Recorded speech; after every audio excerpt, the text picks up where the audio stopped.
Sahabat beriman rahimakumullah, pernahkah kita berpikir, mengapa angka 7 begitu sering muncul dalam kehidupan kita?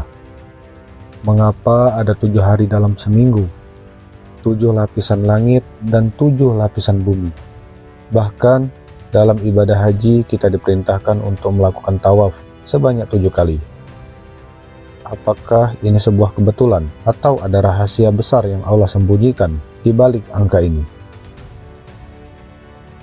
Di dalam Al-Quran dan hadis, angka 7 berulang kali disebutkan dalam berbagai konteks, dari penciptaan alam semesta hingga janji Allah tentang kehidupan setelah mati. Apakah angka ini memiliki makna khusus? Adakah pesan tersembunyi yang bisa kita ambil hikmahnya? Pada video kali ini saya ingin mengajak teman-teman menyingkap rahasia angka 7 dalam Islam. Sebuah angka yang bukan hanya sekedar bilangan, tetapi membawa pesan keagungan, kesempurnaan, dan kebesaran Allah Subhanahu wa Ta'ala. Bersiaplah untuk menemukan sesuatu yang mungkin selama ini luput dari perhatian kita. Sebelumnya, izinkan saya meminta waktu kalian sebentar untuk mengucapkan Alhamdulillah, Alhamdulillah, Alhamdulillah sebagai bentuk rasa syukur kita kepada Allah atas segala limpahan nikmatnya, dan berselawat kepada Nabi Agung kita Muhammad SAW. Allahumma sholli ala Muhammad wa ala ali Muhammad. Semoga Allah limpahkan selalu rahmat dan berkahnya, dimudahkan setiap urusan, dan kita mendapatkan syafaat di akhirat nanti. Amin ya rabbal alamin. Angka 7 dalam penciptaan langit dan bumi.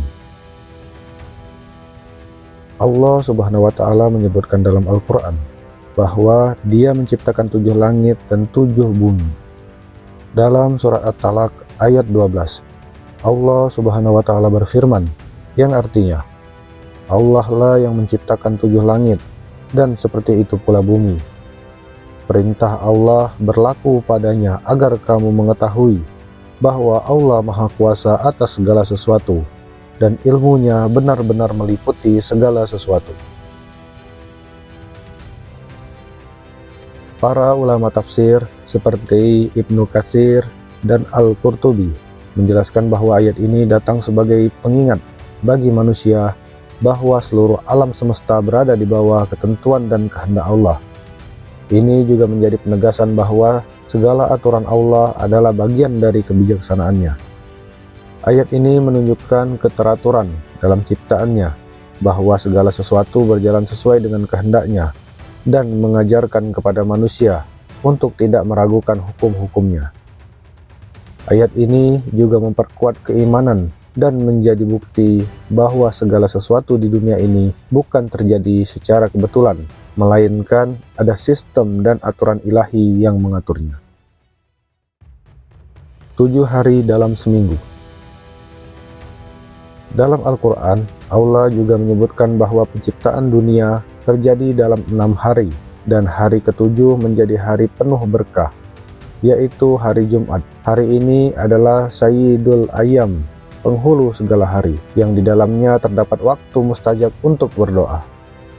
Allah menyebutkan dalam beberapa ayat bahwa penciptaan langit dan bumi terjadi dalam 6 hari, sebagaimana Allah berfirman dalam Al-Quran, surah Al-A'raf ayat 54, yang artinya, sungguh Tuhanmu adalah Allah yang menciptakan langit dan bumi dalam 6 hari, kemudian Dia bersemayam di atas arsy.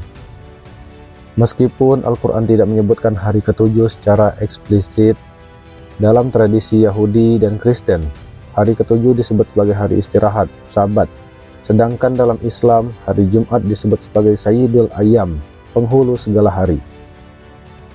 Sebagaimana Rasulullah SAW bersabda, yang artinya, sebaik-baik hari di mana matahari terbit adalah hari Jumat. Hadis riwayat Muslim.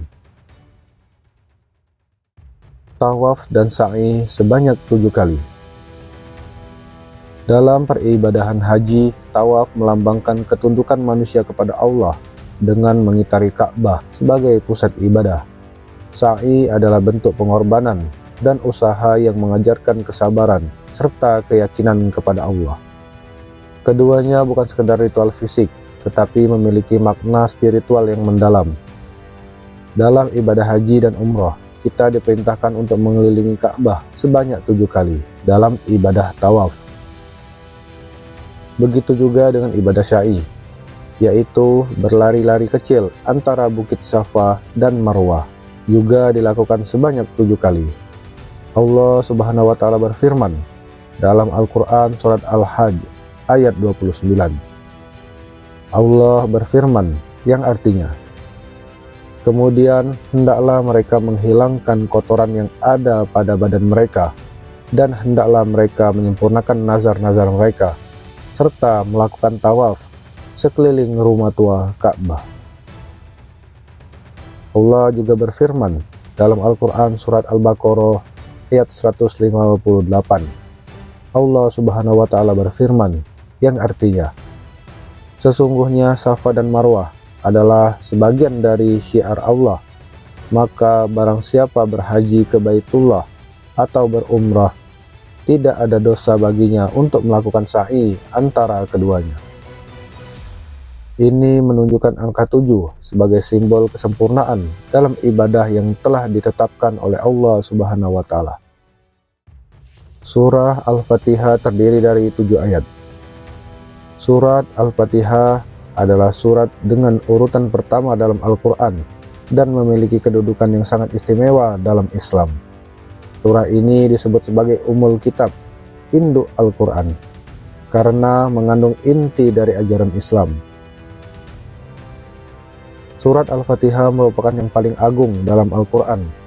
Al-Fatihah juga memiliki 7 ayat, sebagaimana dijelaskan melalui firman Allah dalam Al-Quran Surah Al-Hijr ayat 87. Allah Subhanahu wa Ta'ala berfirman yang artinya, dan sesungguhnya kami telah memberikan kepadamu 7 ayat yang dibaca berulang-ulang dan Al-Quran yang agung. Salah satu nama yang mencerminkan keagungan dan keutamaannya, surah ini As-Sab'ul Matsani, 7 ayat yang diulang, karena selalu dibaca dalam setiap rakaat sholat. 7 lapis neraka dan surga. Keadilan Allah dalam memberikan balasan dari perbuatan manusia. Allah tidak menyamakan hukum bagi setiap dosa. Mereka ditempatkan sesuai dengan tingkat kesalahan dan dosa yang mereka lakukan. Allah telah menjelaskan dalam Al-Quran, disebutkan bahwa neraka memiliki 7 tingkatan, sebagaimana firman Allah dalam surah Al-Hijr ayat 44.